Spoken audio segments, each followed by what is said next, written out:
Hi friends, कैसे हैं आप लोग।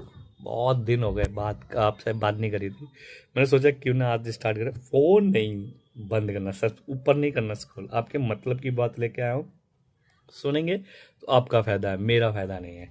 जो सैलरी वाले हैं, जो काम करते हैं, नौकरी करते हैं, उनके लिए तो बहुत अच्छी न्यूज़ है। तो आप फ़ोन को स्क्रॉल नहीं करना है, रुक जाओ, बात सुनो क्या कहने वाला। आपको जैसे पता है कि अब नया वेजेस कोड 21 नवंबर से लागू हो गया है, मतलब इफेक्ट हो गया है। उसमें क्या क्या कंडीशन चेंज करी है गवर्नमेंट ने। सबसे पहले चेंज किया है कि आपका बेसिक 50% होना चाहिए सीटीसी का। जो आपके लेटर्स में टोटल सीटीसी लिखी होती है सबसे लास्ट में, जैसे मैंने पहले चैनल में बताया कि सीटीसी क्या होती है, उसका 50% देगी। मतलब पहले पहले कंपनियां क्या करती थी, ग्रॉस जो एज्यूम बेस आपकी 1 लाख सैलरी है, ग्रॉस सैलरी, तो उसका 50% में 50,000 देती थी। अगर सीटीसी होती थी 1,20,000 रुपये, 1,20,000 रुपये। अब 1,20,000 का वो 50% देगी, मतलब 60,000 बेसिक होगी और उसका डिवाइड करेगी। अब तुम सोचोगे क्या फायदा है उसमें। देखो फायदा क्यों नहीं है। सबसे पहले आपकी ग्रेजुटी बनेगी, ज़्यादा बनेगी, क्योंकि बेसिक ज़्यादा होगी।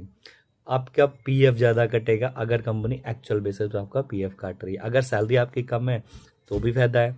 अगर कुछ कंपनियां 15,000 की लिमिट भी लगाती है और बेसिक आपका 15,000 सीटीसी की वजह से बढ़ रहा है आपका, तो पीएफ भी बढ़ गया आपका, तो बेनिफिट हो गया। ग्रेजुटी में फायदा हो गया। ग्रेजुटी में एक संशोधन और किया कि 1 साल में ग्रेजुटी मिलेगी, बट ये सिर्फ आप लोगों के लिए नहीं है। ये सिर्फ उन एम्प्लॉय के लिए जो कॉन्ट्रेक्चुअल बेस होते हैं, जो 1 साल, 1.5 साल, 2 साल काम करते हैं, उनके लिए अप्लीकेबल कर दी कि उनको भी ग्रेजुटी मिलेगी। ठीक है।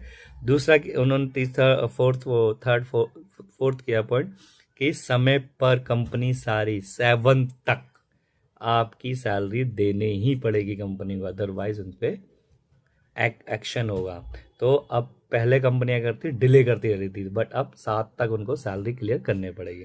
तो फोर्थ पॉइंट और फिफ्थ पॉइंट डाला है ओवर टाइम। अगर 8 घंटे से ज़्यादा कंपनी काम नहीं करा सकती, अगर 8 घंटे से ज़्यादा काम कराती है तो उसको ओवर टाइम देना पड़ेगा। ओवर टाइम कैसे होगा, जो 1 घंटे की आपकी गवर्नमेंट सैलरी बनती है उस 1 घंटे के ऊपर डबल, मतलब 1 घंटे के बदले 2 घंटे की पेमेंट करनी पड़ेगी उनको ओवर टाइम में। मतलब 8 घंटे से ज़्यादा काम नहीं करा सकते सप्ताह में, वीकली में 48 आवर ही काम करा सकते हैं।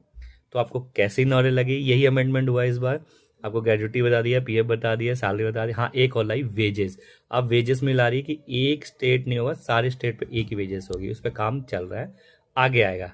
हम आगे कनेक्ट करेंगे, आगे बताएंगे और चीज़ों के लिए नई नई चीज़ें। मेरा चैनल सब्सक्राइब जरूर करिए, लाइक करिए, शेयर करिए, ताकि मैं और वीडियोस बनाऊँ। Bye, take care. ये जरूर बताना वीडियो कैसी लगी और नॉलेज कैसे लगी आपको।